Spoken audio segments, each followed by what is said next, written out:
Just had to reset up the stream so that way I can actually see people's messages now.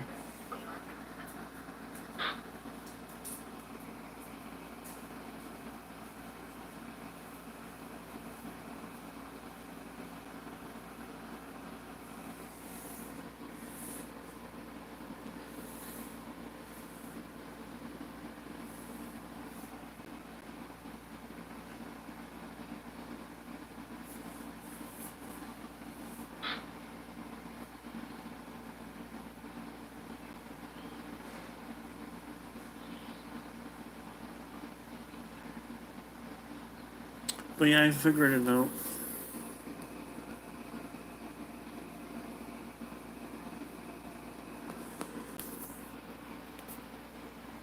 Hey, we got chat this time. I figured it out.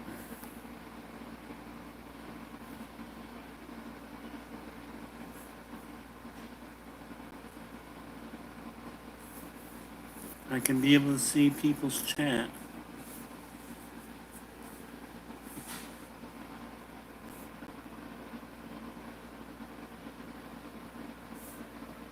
Not sure how it works, but first time ever streaming from YouTube.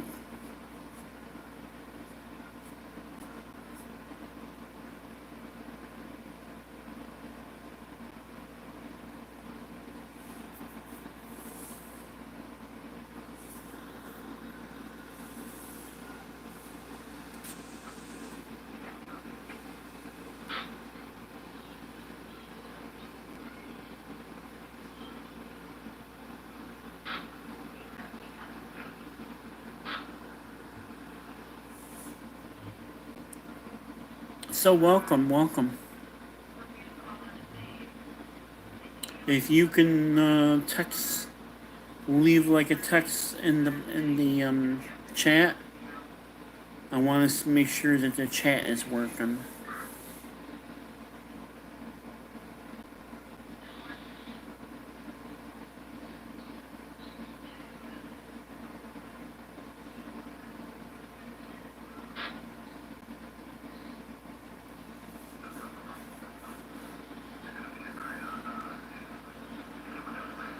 The chat should be working.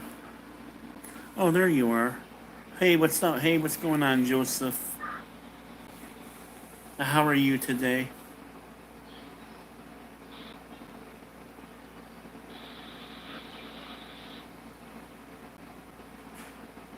Or Dominique? Hey, welcome to the stream. Yeah, I just had to reset it because I couldn't get chat up the first time. So, if you were here a little while ago, I was trying to figure this out. I couldn't really figure it out, but I finally got chat to work.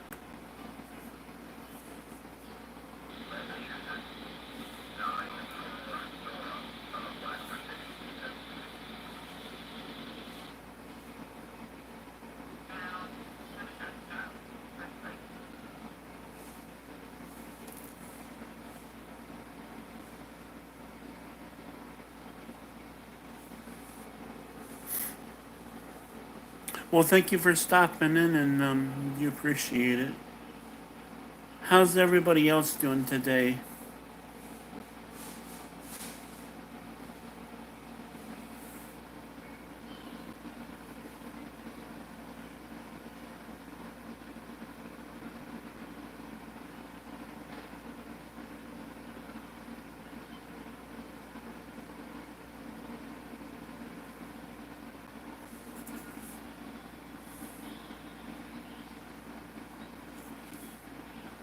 How's everybody today?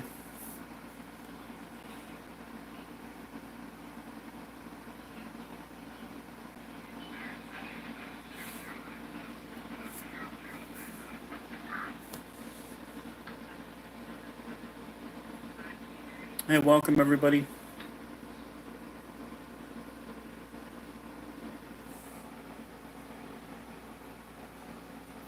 Hey, how's it going? Welcome to the channel. It's good to have you here. I just figured I'd go live and just have a little conversation with my viewers. Hey, welcome back, Dominique. I was just discussing about mesh.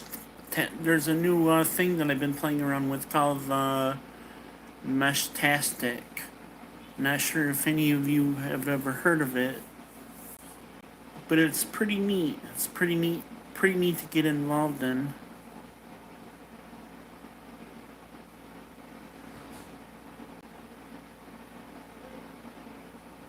Meshtastic. It's basically license free. Anybody can use it. Hi, Ashley.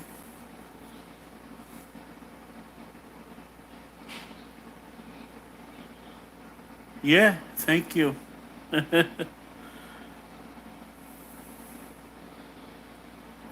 Meshtastic. Um, M E S H MESH, and then tastic. It's all together. You can actually look it up and Google it, or you can Google it.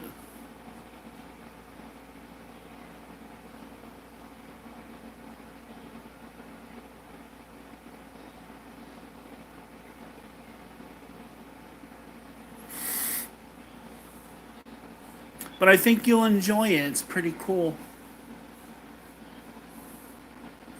I've been actually been playing around with it, and I actually got in. I actually was connecting to different nodes with it, and I was able to actually text people off grid all the way across the United States. Yeah, thank you, Dominique.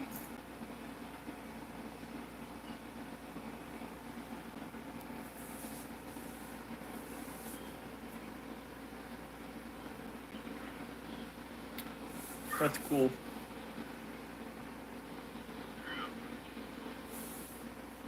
I am from upstate New York, by the way.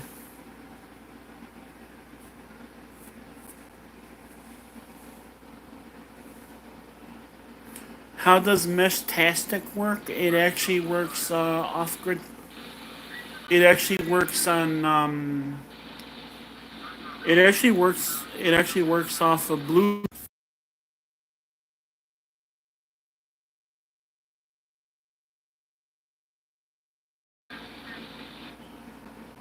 and you can actually connect to other nodes all around, and you can actually talk to people.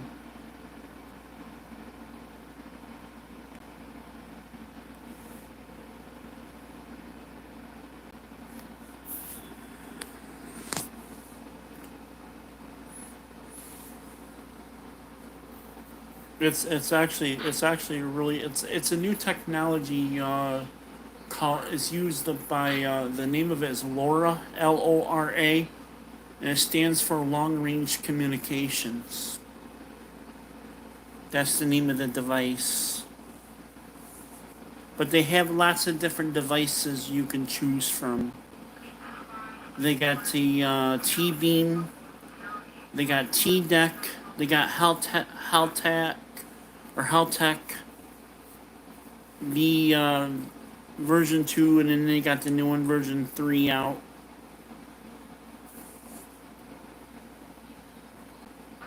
They had different versions you can pick from.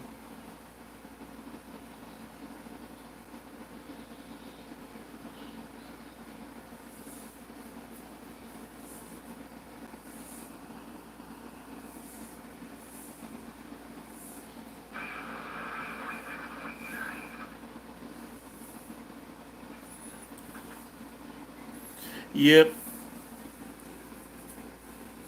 I just basically try to be myself, and that's all I can do is just be myself, you know.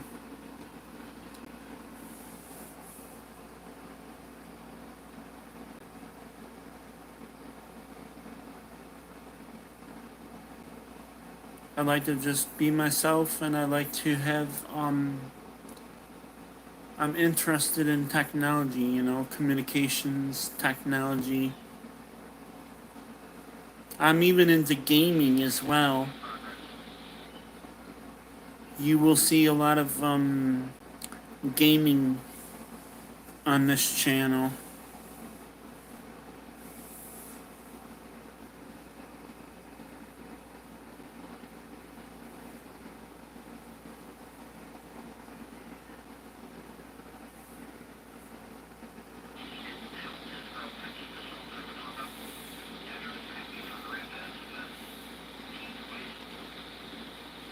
So how are you today there, Dominique?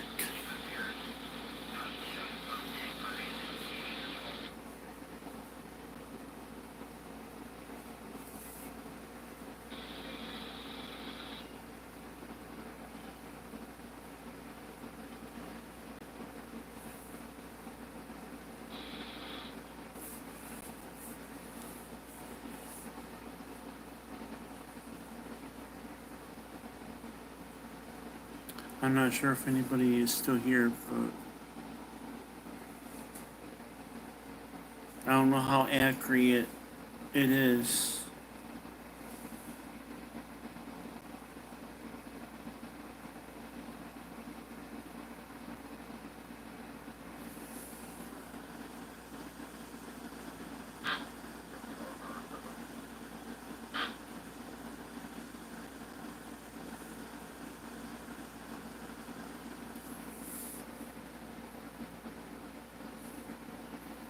But yeah, that's what I've been playing around with, because I'm also an amateur radio operator.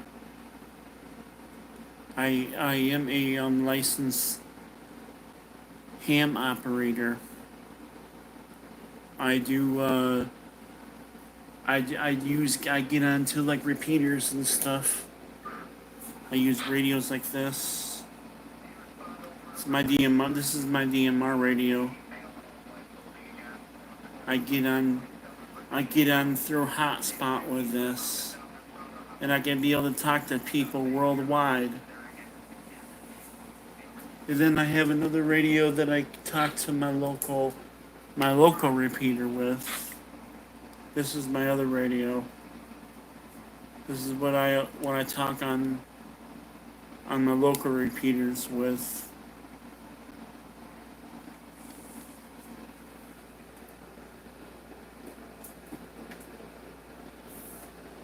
And then I got more radios downstairs too.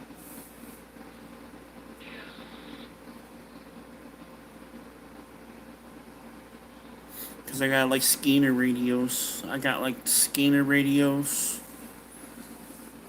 where I can listen to like public safety, like your fire, your police, your EMS.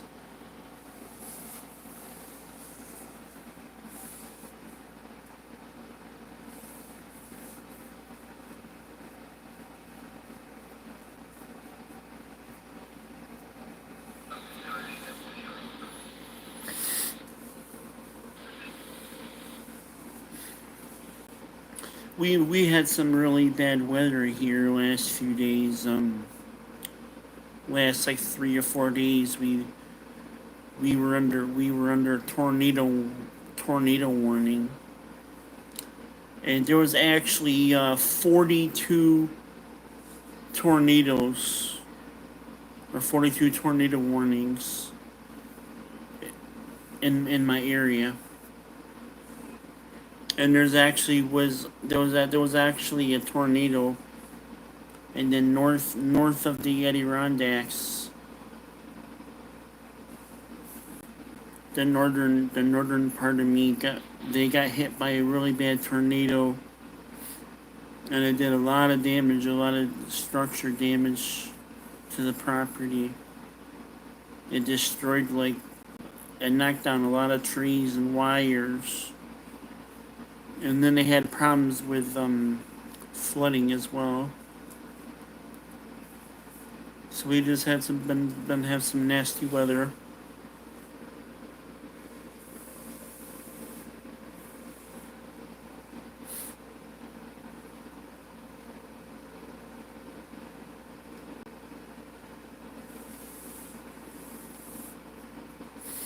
But yeah, it's just my first time on a live video here.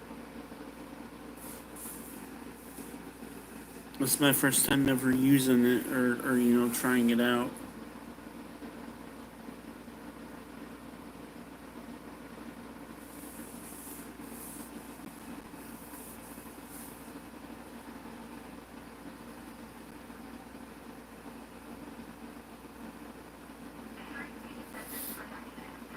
Well, I will probably be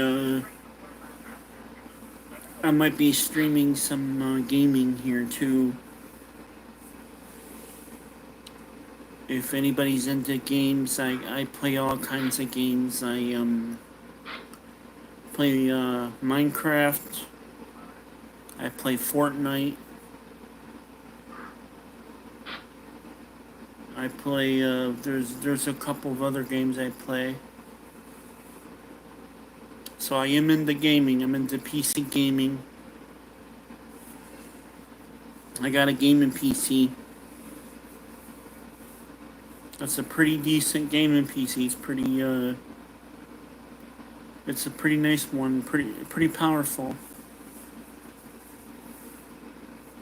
It pretty much can play anything. It can pretty much play anything that I throw at it. It can handle. It can handle all the new games on the high graphics settings.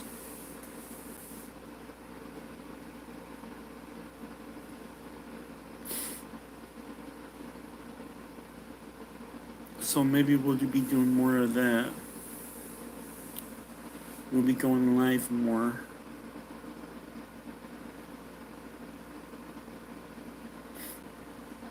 So if you like gaming, we will be doing that. That probably my next time I come on live. I will be streaming. But I would like to know what type of games people want to watch. If you're into Minecraft, I play Minecraft. If you're into the Fortnite, I play Fortnite.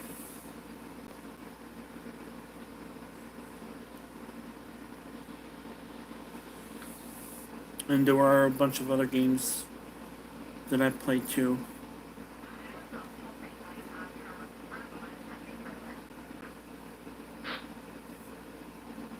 So next time when I go live or come live or when I start streaming, I'll play some games. Hello and NASCAR, how's it going? I just wanted to try out this new YouTube live. It's a special thing. It's a special thing that I unlocked because I had to get a lot of subscribers to be able to unlock this new feature. So I'm trying out the new YouTube live streaming from my phone. It's in high definition, as you see.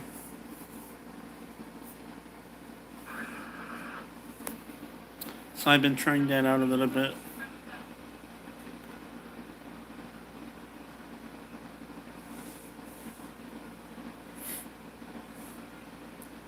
Yeah, I was just telling everybody, I've been playing around with the Meshtastic.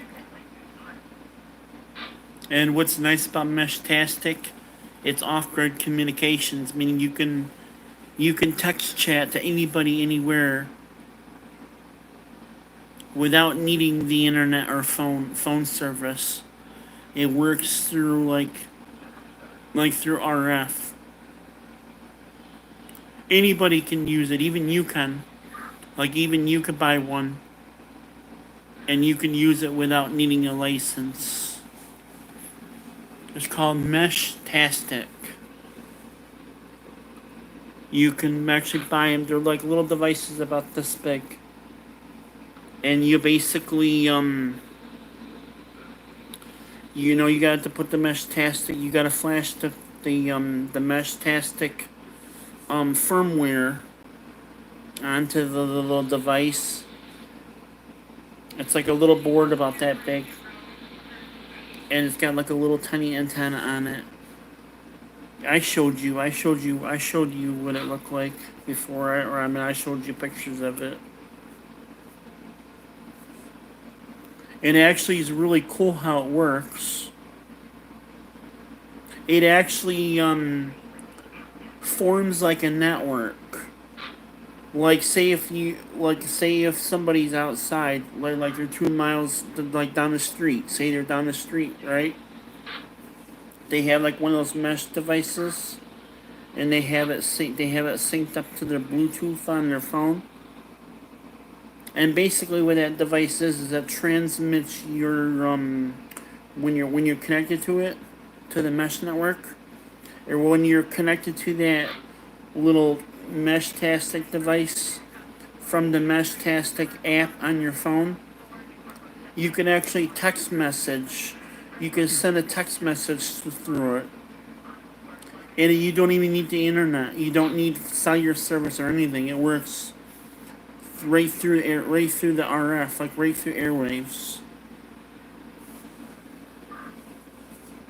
So you could be able to actually talk to your friends without needing phone service. And and it basically how it works is it hops from node to node. Hey, Radio Junkie, how's it going, my friend? How are you doing today?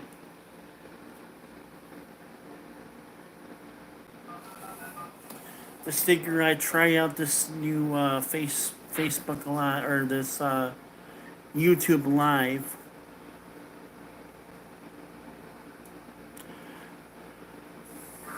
I see you had to. I see you had to send back your DMR radio. I saw a video on that today. You put out a video on it.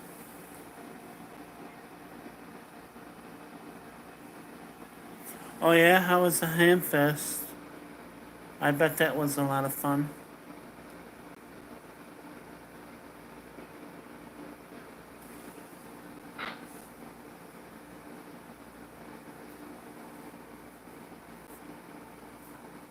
Yeah, that's too bad. Yeah, yeah. Some of those Bullfang radios are very hard to program. I actually had to program this one by myself. This is actually an analog VHF UHF radio,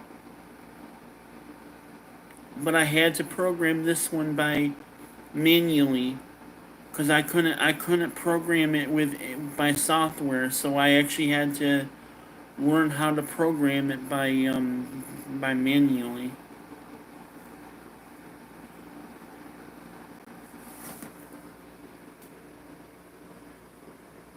But you want to know what I recommend you to get if you want a good DMR radio.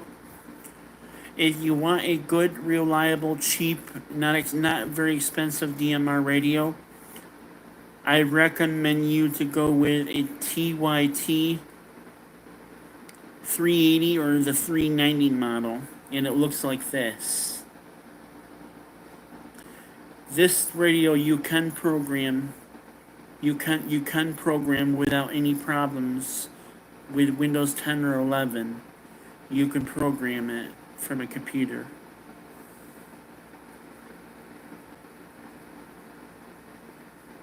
So I would recommend if you do not want to spend a lot of money, if you don't want to spend a lot of money and you want to keep your budget, you don't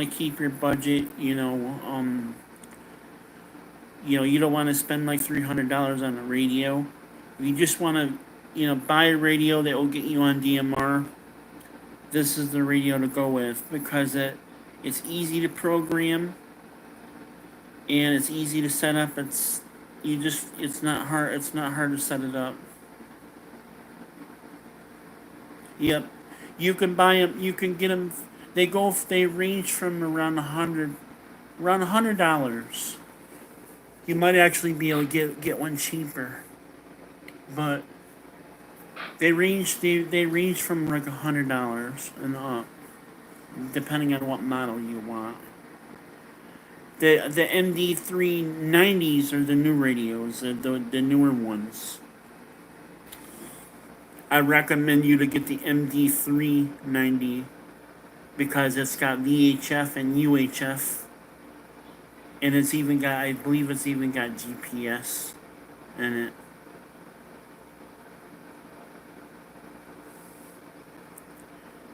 But Radio Junkie, I was talking to my audience about Meshtastic, and I know you probably heard about it.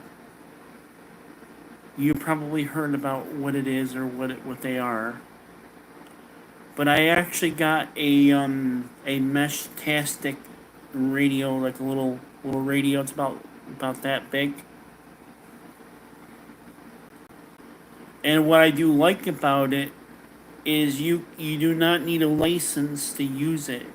You can use your license. You can use it with a license if you want to, but you would have to go unencrypted.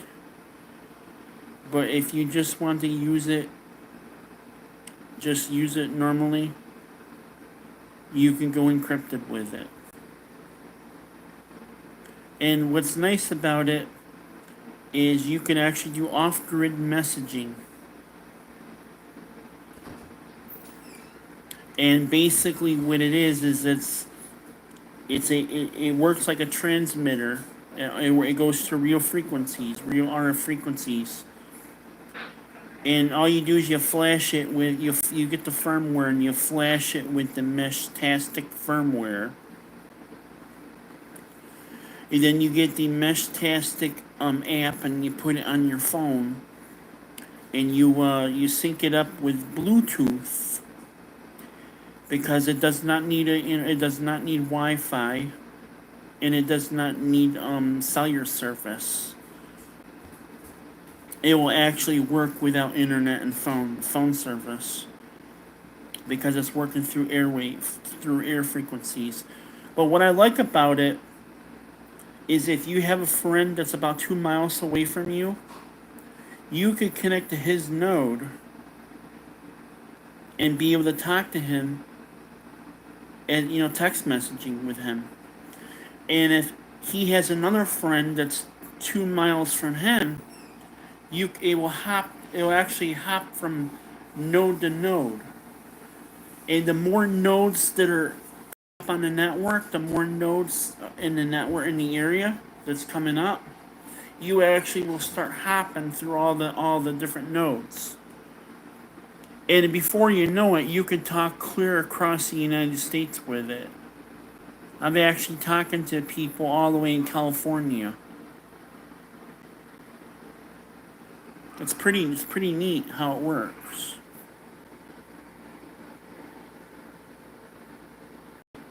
It's a lot of fun to get into. I've been really enjoying it.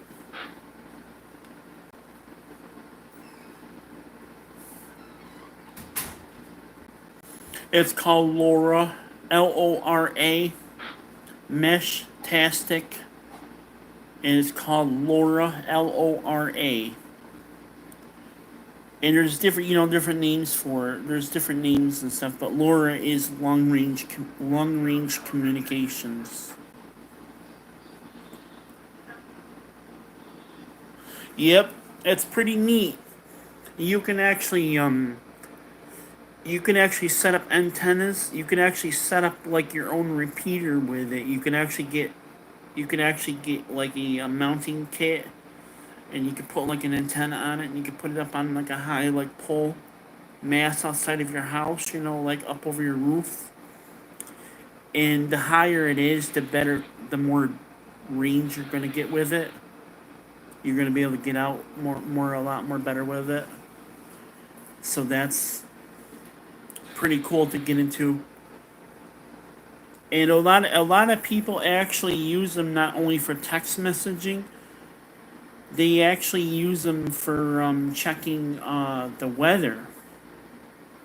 It'll actually tell you like the temperature. If it has sensors, if it has built-in sensors, it'll actually tell you like wind pressure. It'll actually tell you the temperature outside. It'll actually tell you wind pressure, how many mile per hour the winds are by it actually has sensors on it, and it actually gives you information. There's like lots of different things you can do with these devices.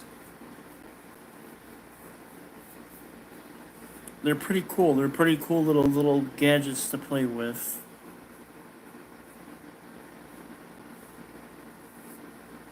A lot of people even use them for remote, like a lot of people use them to get access to like their security cameras and their on their network.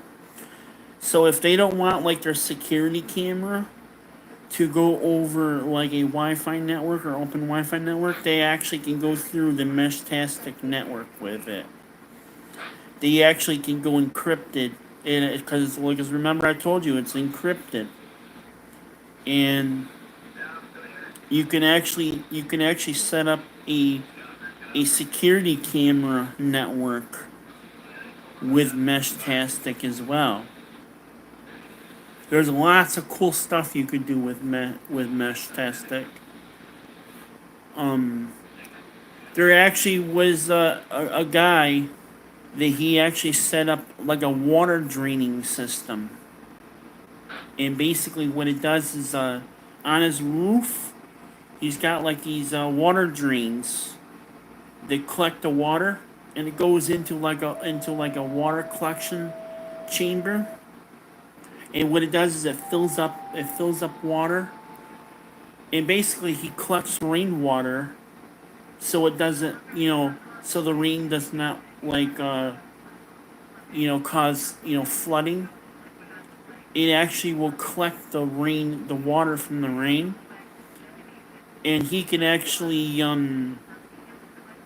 recycle that water. Clean. He has like a filter system where he actually purifies the water and cleans the water, and he actually recycles the water that he catches with the rain, and he can control it by his mesh tastic network. He actually can open up the water draining system through Meshtastic, all done remotely. A lot of people have a garage. You remember like the little garage openers? Like the little devices people have in their cars. You push the button and it sends a signal to the garage and it opens the door. You can actually set it up to open up your garage door too. You could set it up to turn on lights in your house. You can pretty much do everything with it. It's pretty awesome. You can even control your air conditioning and lights and heat with it. You can actually turn on. You can set like a time when you want like your heat to turn down the temperature at a certain time. You can set it like a little timer on it, so that way you don't get a high heat bill and stuff.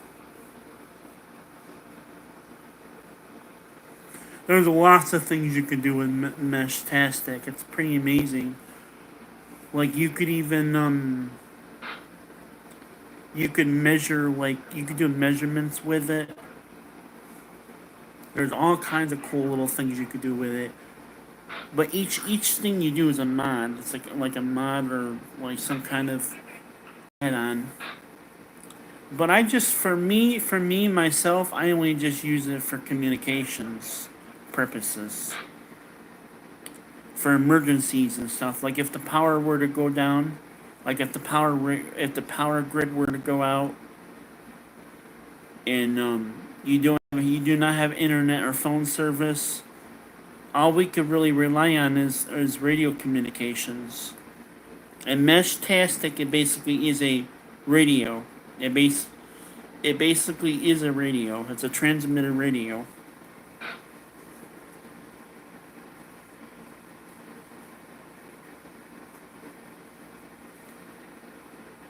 So you basically can send messages to your friends without, like like you could actually have one, and then you could buy another one and give it to your wife. And if you go to like a store or something, you're shopping, and you want to be able to stay in touch and know where each other is, you can send a message, and then she'll get it. Be like, hey, I'm in the electronics section. You know, that's where I'm letting you know where I'm at, so you know not to run around looking for me.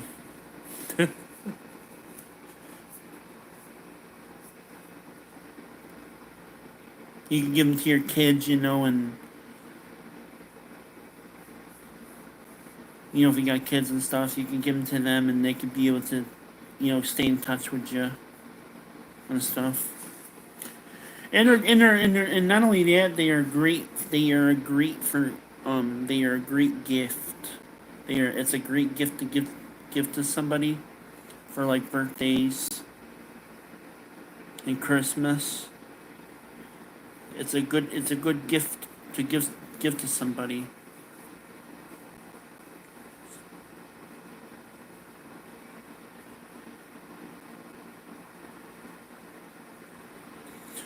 Oh yeah, that'd be awesome. If you could actually do that, that would actually be great, because I actually was looking into wanting to do that myself. And I actually been wanting to do that. But if you have some, that would be awesome. I'd be able to hook it up to the computer and be able to listen to airwaves with it. That'd be cool.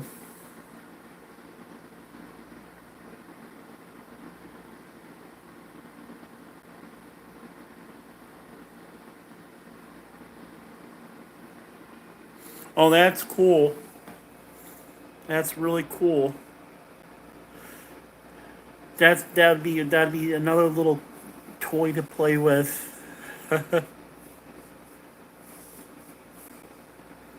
Yeah. If you want to send me one, you're more than welcome to.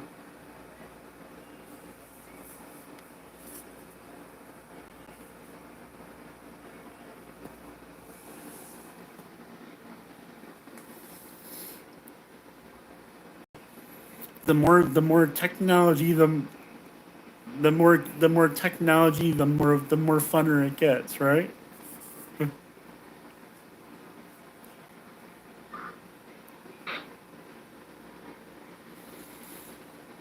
Because I'm into scanners, I'm into all kinds of stuff. I got a couple scanners here in the house. I got ham radios, DMR radios.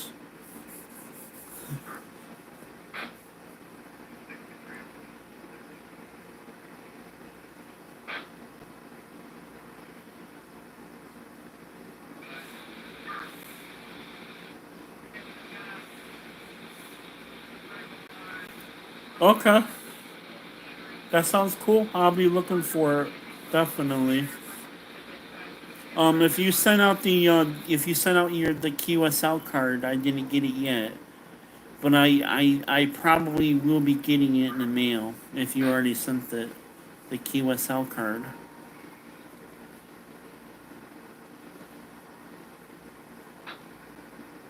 Oh, that's cool. And then the little dongle's USB where you can plug it into the computer. Then you download the SDR sharp, and then it'll allow you to get access to the frequencies. That's cool.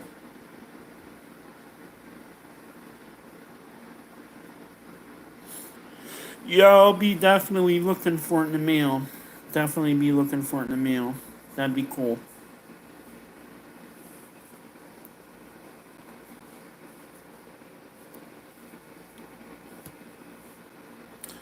I love this hobby though. It's a lot of fun. And now it's not only just I like to learn. I like to learn how things work. That's always been an interest of mine. Learning how to how things work and playing around with them. It's a very exciting feeling. It's a very exciting feeling playing with something and learning something about it. It's a really amazing feeling to have. That's why I love amateur radio. I love scanners. Listening to public safety. The new the Meshtastic now. Um, I even like to listen to aircraft as well. I like to listen to airplanes. I love to listen to airplanes because sometimes what's really nice about listening to airplanes is you can sometimes know where storms are that are not reported by the National Weather Service. They're not reported yet.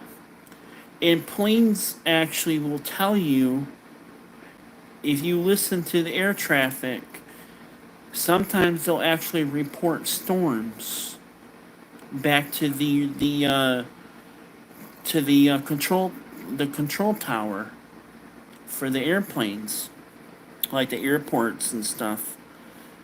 And you actually can hear them reporting storms, and they could be able to see a storm even before it's published to the National Weather Service. So if you have like a weather like a scanner or any kind of like airband communicate way of listening to airbands, that's also a way to know how to track where storms are, because those aircraft people, they'll actually tell you where it is.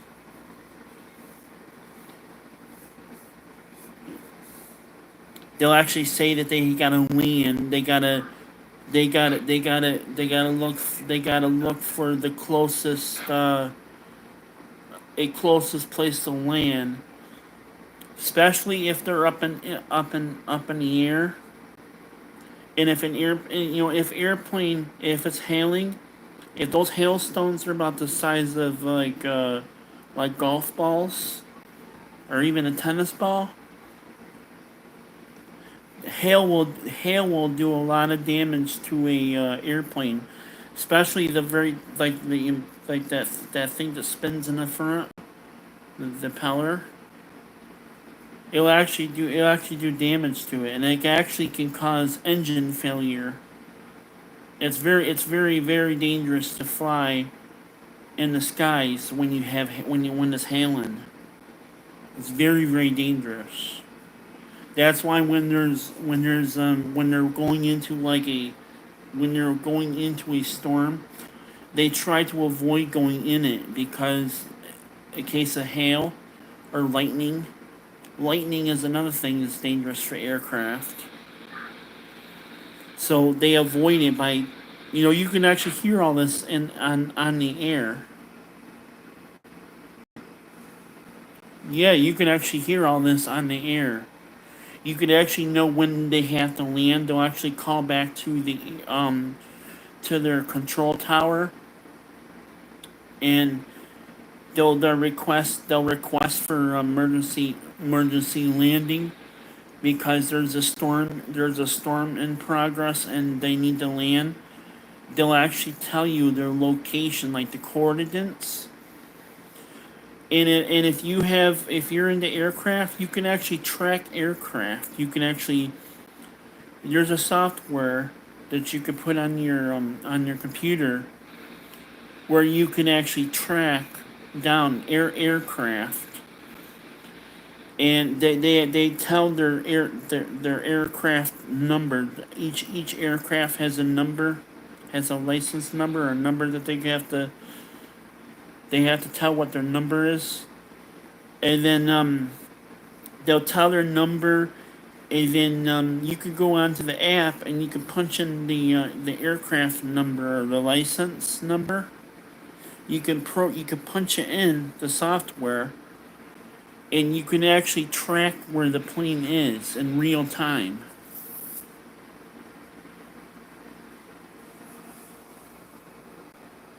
Oh yeah, There's a lot of aircraft. There's even military aircraft you can listen to, Air Force and stuff.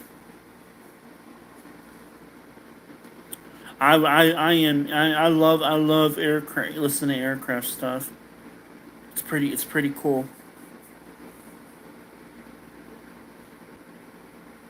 Aviation is another one I like to listen to. Aviation. It's basically like civilian aircraft and helicopters. Some of it is military. It's pretty cool. I also love to listen to trains. I love listening to train communications. That is another type of communications I like to listen to is trains.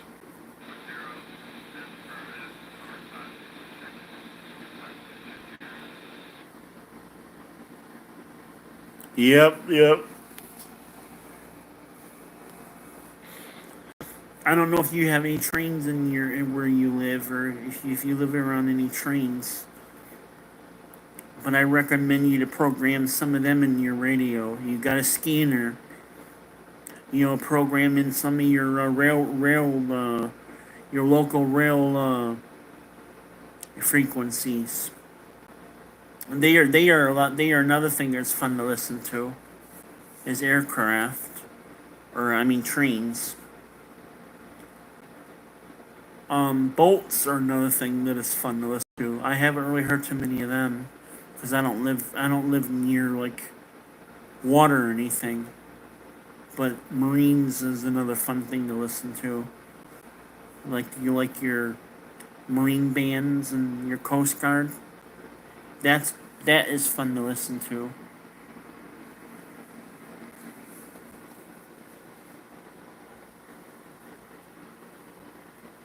Oh, that's cool.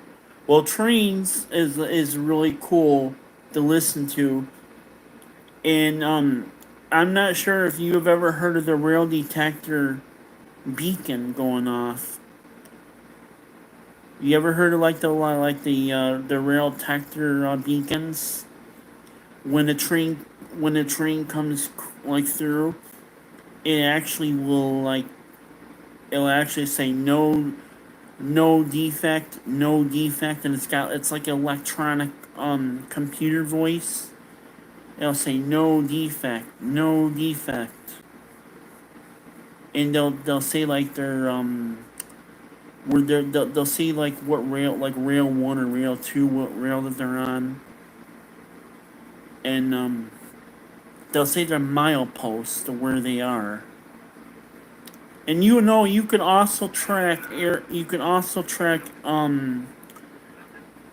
trains as well. They have a train tracker where you can actually track where all the trains are, and you can actually see them in real time. Yep, they got. I'm telling you, they have some. If you get into communications, they got. There's a lots of things. There's a lots of things out there. There's like so much stuff out there. It's just mind blowing. Like telemetry. You know about telemetry. You heard about telemetry? Have you ever heard about telemetry?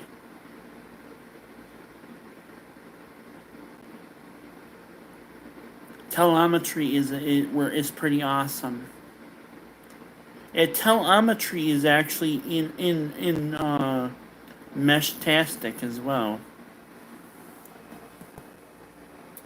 But telemetry systems are pretty neat. It's all digital. It's all done digital now.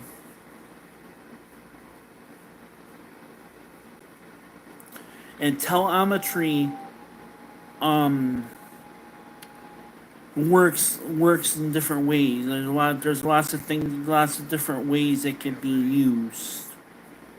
Um there's a telemetry there's satellites that send like signals out to each other.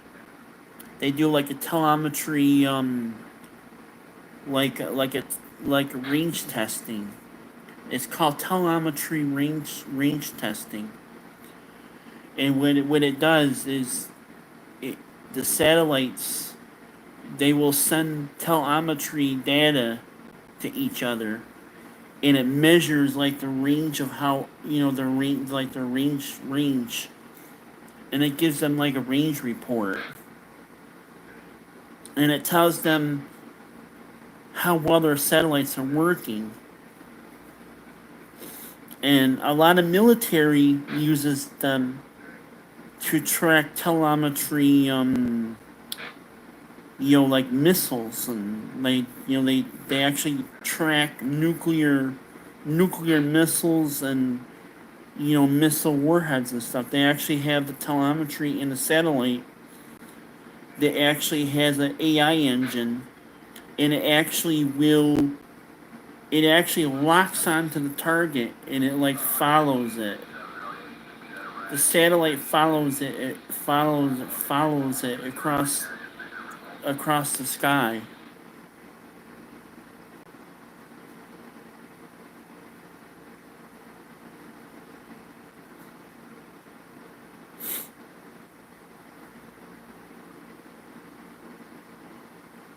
Yep. That's basically like APRS.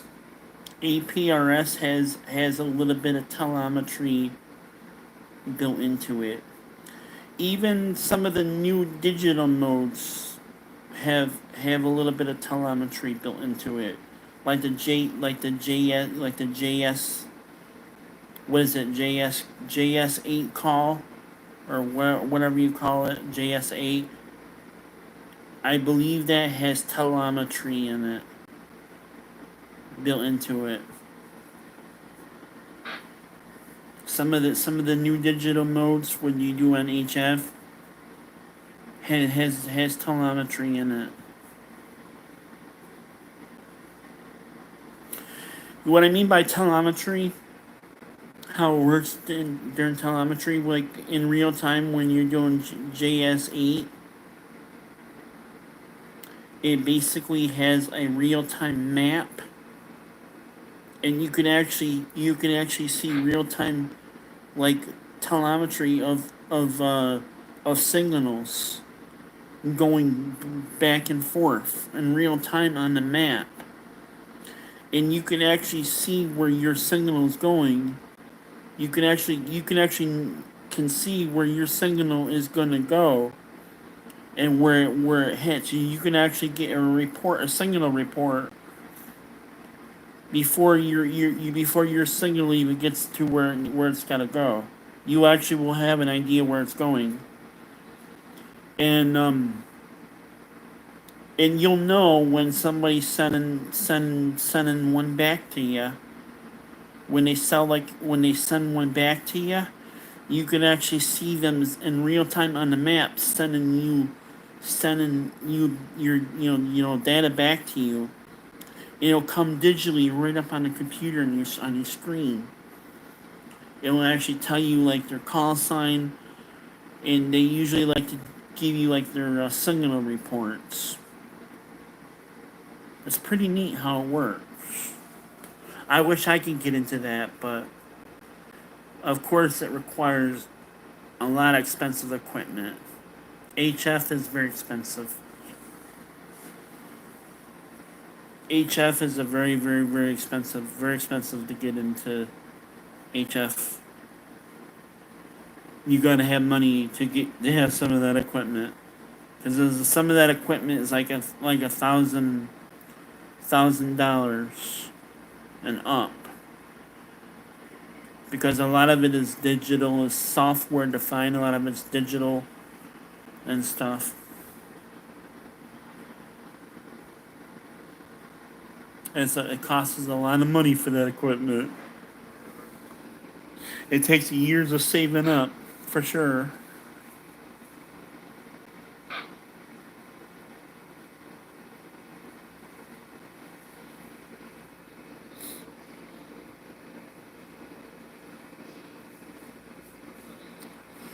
So yeah, I've been on here for a while. I figured I would try this new YouTube Live.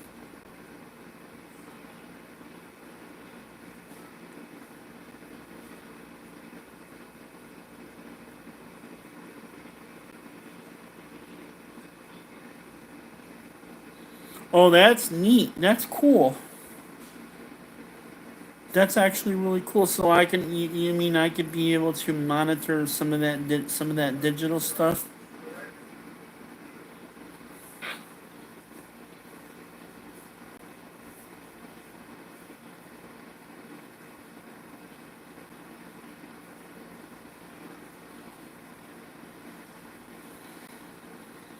That is really cool.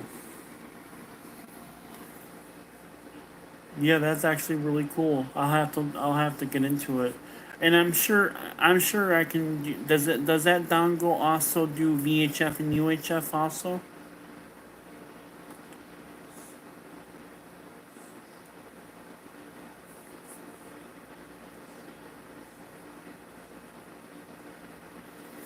Oh yeah, that's cool. CB radio. That CB radio's a lot of fun.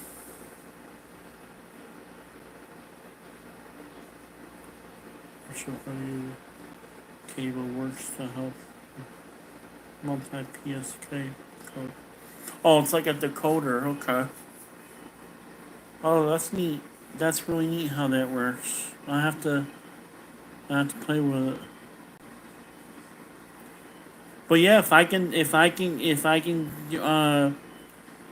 listen to HF, then I'll be able to listen into some of the HF stuff that my local club does, because they actually have in my local amateur radio club that I'm a member of.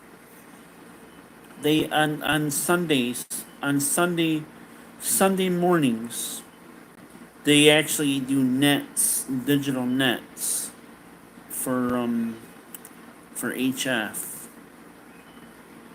I'm not sure what type of digital that they do, but they do HF net, they do nets with HF in the morning.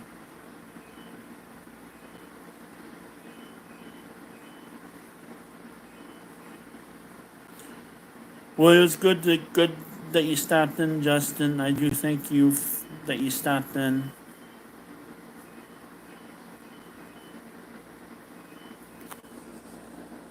Been getting a lot of I've been getting a lot of people coming in and stuff. And by the way, I am almost at 1,000 subs. I'm almost at 1,000 subs. Once I hit 1,000 subs, then I might be able to be partnered, maybe. I might be able to get partnered with YouTube. But we'll see. We'll see how things go.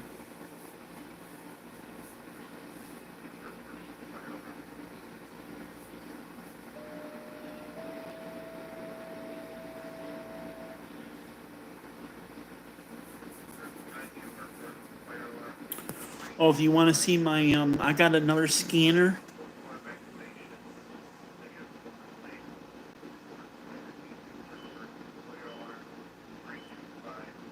Yeah, thank you very much. A lot of this stuff is common sense. You know, I mean, like a lot of this stuff. You know, I learned by watching videos. I learned by researching about it, and I do have a lot of knowledge of, you know, a lot of knowledge about stuff. You know,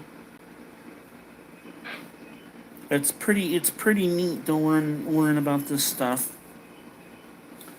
I love communications, learning on how communications work, like the backbones of the backbone of communications, like stuff that you don't really physically see, like stuff that goes on behind the network. That's the stuff that I like. That's the stuff that I want to learn about it. I want to learn about it and stuff. It's a lot of fun to learn radio networking and the way it works. Like for example, simulcast. Simulcast is a new thing. Well, it's been around for a long time, but a lot of public safety are going over to simulcast now because what's nice about simulcast is it saves the fun. It saves the when they have to get like these big funds. It saves them a lot of money because putting up repeaters and radio towers and repeaters all over the place is gonna cost millions and millions of dollars. But with a simulcast system, it's cost efficient, and they could be able to take towers that already exist and they can simulcast to them. Set them up to get simulcast to them.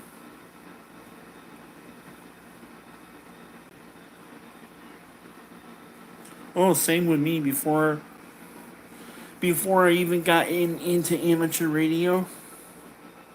I was playing around with scanners. That kind of gave me an inspiration of getting my ham license because it's opened up more doors, more learning more about it.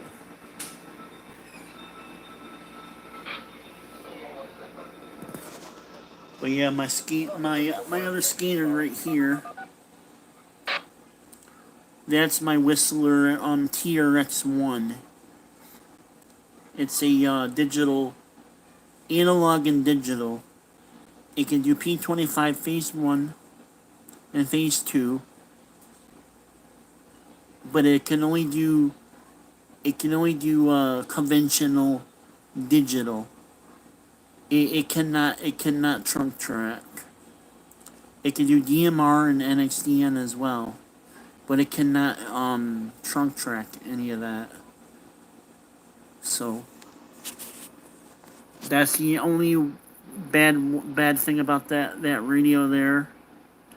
But it works. I listen to my local frequencies with it.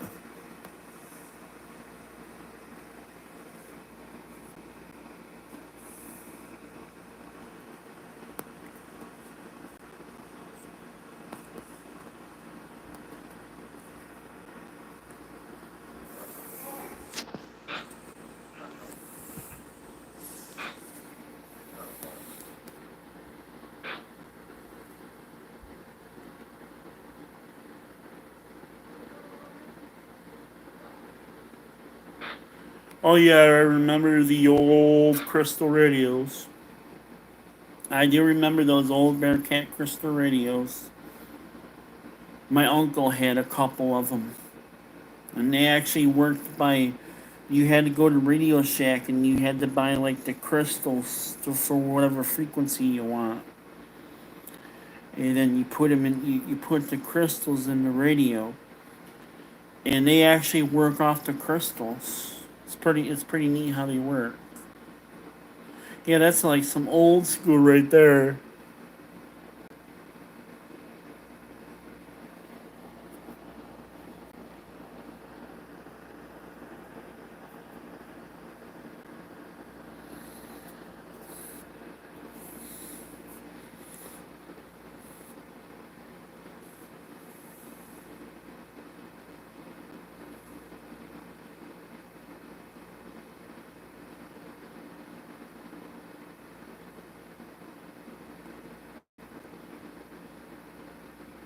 Yep, it would like scroll.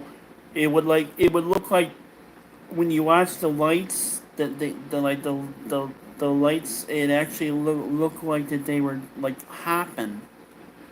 It act it actually looked like the lights were like hopping to each other, and they would keep going like this, back and forth. and when it stops, it'll stop right on one of the lights, which is the crystal.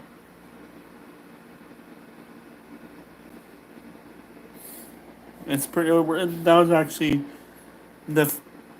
that was actually the first scanner that I've ever saw in my entire life. That actually got me interested into scanners when my uncle had one, and I used to listen to stuff on it all. I used to sit in a chair in the kitchen. He had it like a stand. In the evenings before I went when I was little, in the evening before I went to bed, I would sit down and have a little snack, and I would sit there in my chair, and I would actually sit down in front of the radio, and actually would like just be eating, snacking on, having my nightly snack, and just listening to the radio. Those were the days. And those were the days when we had analog telephones. Like where you had to put your finger in and you had to, like a rotary phones where you had to put your finger in like the hole, and then you had to move the dial. You had to like move the dial to whatever number you're dialing the number. We had like those old dial, like rotary phones.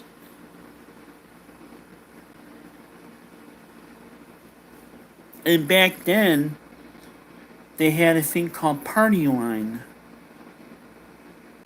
Um, and the bad thing about a party line is you had to wait to when somebody was done using the phone. You actually had to wait for them. You actually had to wait for the person to get done talking before you can actually pick up the phone and start talking. And what I used to love to do is I used to love to pick up the phone, quietly pick up the phone, and I would like to sit there and listen what they're talking about. Or just I would sit on the phone and listen sometimes. I actually listened in on a few conversations. I was being nosy, and I actually had to pick up the phone very very quietly, and I had to be very quiet, and I would listen to their conversation.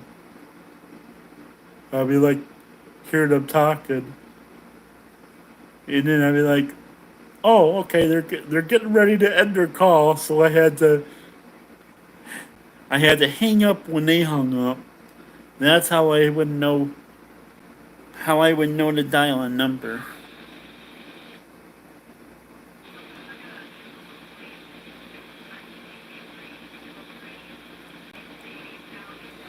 Yeah, but party lines were like they were cheap back in the day. They were like really really. I forgot how much they were a month, but they were like cheaper. A lot of people had them because they were really cheap. I think they were like $5 or $6 a month. It wasn't even a lot of money.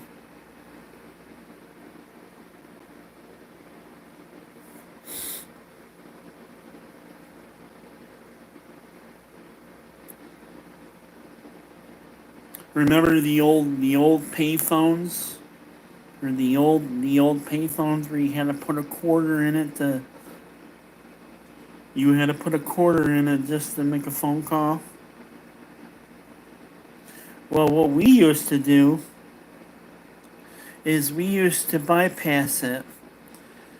We actually had one of those like one of those tape recorders.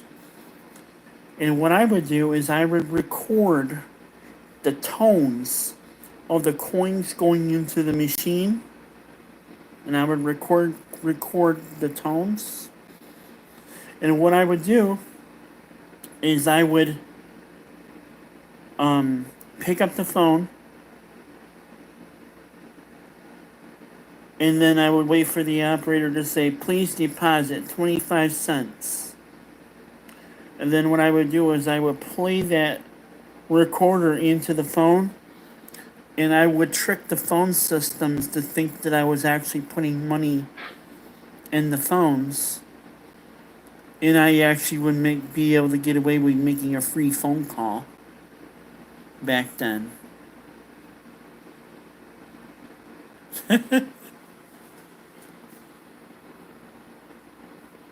I used to love to do that. It was actually illegal to do, but it was fun though.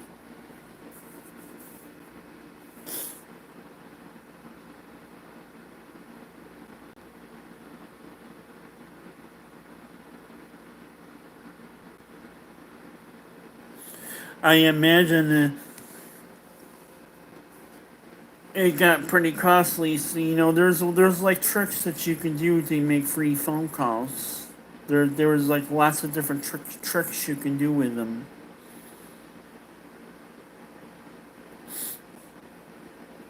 You can also call people collect too.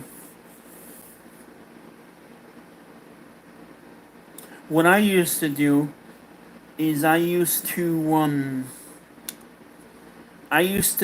get phone numbers from friends in school that would be mean, and they would, some of my friends would be mean to me and stuff in school, bully me and pick on me and stuff in school. Well, guess what? I got even with them. I got their phone numbers. I had their phone numbers saved. And you want to know what I did?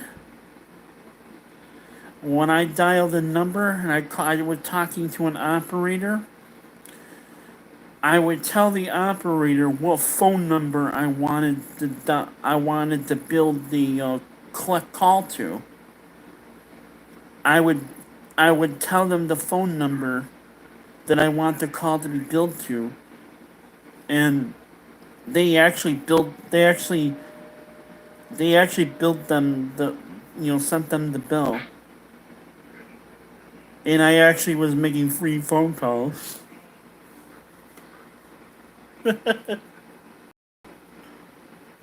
I got him even. I got back at him.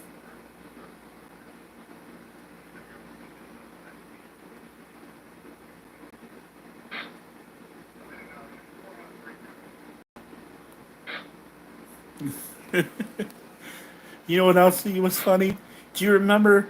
Do you remember like the old Coca-Cola machines? The very old, like the ones in like from the 70s and 80s, like the really old Coca-Cola bottle, bottle like glass bottle soda machines. Do you remember them? Well, there actually was on the back of them. There's like a little there's like a little button on the back of that machine. And what I used to do is I used to go up to the machine and I used to unplug the machine, plug it back in, and hit that button a couple of times, and it actually unlocks the machine. It actually unlocks the codes in the machine, so you could be able to dial any. I could be able to dial the code, the code to get a drink, and I actually was able to get a free drink that way.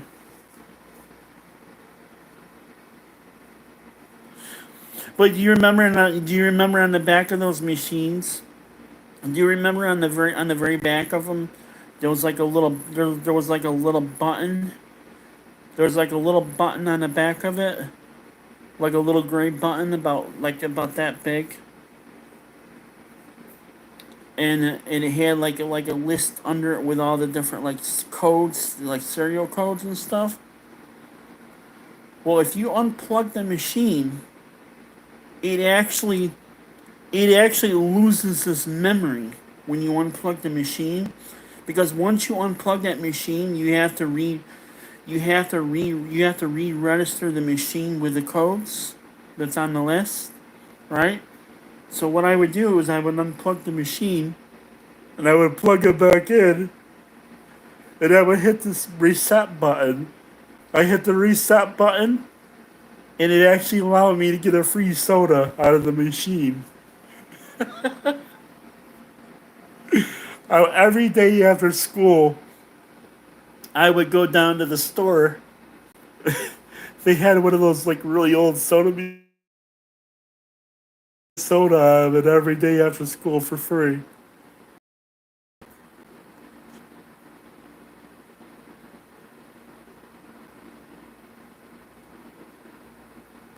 Oh yeah, and you remember? Do you remember like the really old snack machines? Well, they actually have like they actually like the really old ones. You can actually go up inside like your shoe, right? And what you do, there's like a little thing inside there that spins. And what you do is you push the change release button, and what it does is it rotates the rotor inside of it. And when you hear it like a clicking sound, that means it stops on an open slot. So what I would do is I would put my hand up inside there. I would actually stick my hand up in there, and I would actually grab like potato chips out of it. I used to grab like potato chips out of it and like those little snap cup like the cupcakes. I used to grab them out of it. Man, I used to love to steal snacks out of it.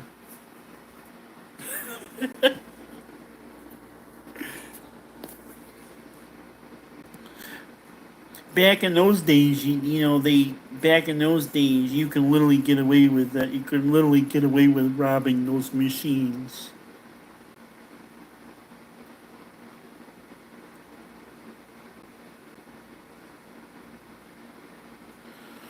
Oh yeah, and you know, a lot of those machines were held together by a chain. A lot like a you know, it had like a lock, like a key lock, and it was held shut by like a chain. We used to get bolt cutters. We I borrow a bolt cutter from my uncle, and I used to go down and I used to I used to cut the bolt on the machine and you go open up the machine and I used to take like a whole book bag full of treats out of it.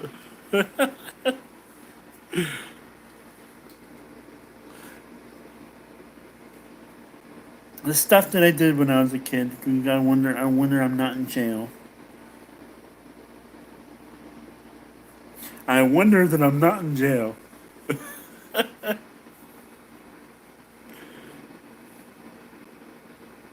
But it was fun. You know, of course, back in those days, you know, there was no such thing as sitting on your behind playing video games and stuff. Back in those days, in my days of growing up, we had to look for stuff to do. We weren't allowed to sit inside on our butts playing video games and stuff. When it was nice out, we had to go outside. We actually had to go outside when it was nice out. And the things that we used to do we used to get into all kinds of trouble. It was fun. It was actually fun to get into trouble.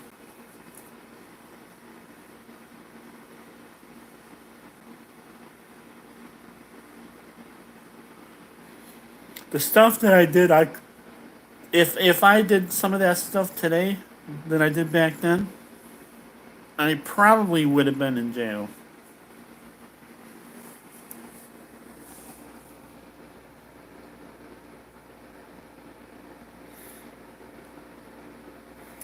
We used to have like one of those like old We went to the junkyard and we got like one of those really old cars. You know, it still ran. It still started up. They left the keys in it. Nobody owned it. It was just junk, like a junker car. But somebody drove the car to a junkyard, you know, to get rid of it. But they left the keys. They actually left the keys in the car. They actually left the. They actually left the keys in the car, and they actually left about a half a tank of gas in it. Well, you want to know what me and my boys did? Me and my friends did. We started going doing free 360s in the field with it. You know, we went out in the field with it and started doing 360, like doing like donuts in the field. We would like we would like go and spin up the whole field.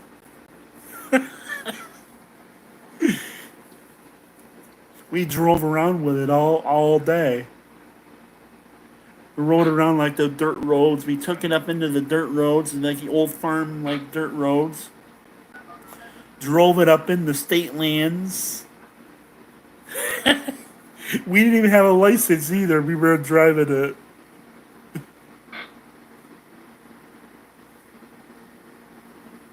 Yeah, actually got to get going myself. I actually got to get going myself. My phone is kind of getting a little bit warm. But it was good that you stopped in tonight, and everybody that stopped in tonight, I'm very glad. I actually had a lot of people coming in, like a lot of people. So but it was fun. It was fun to talk. It was fun to talk to you and everybody that came into the chat. It was a lot of fun. But we're gonna go. Next time when I stream, I might play some games. I might play some Minecraft or whatever.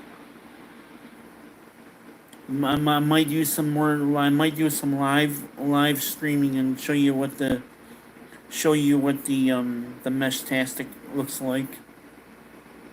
I might do make some videos on that. But I just want to say thank you for everybody that joined tonight and stopped in.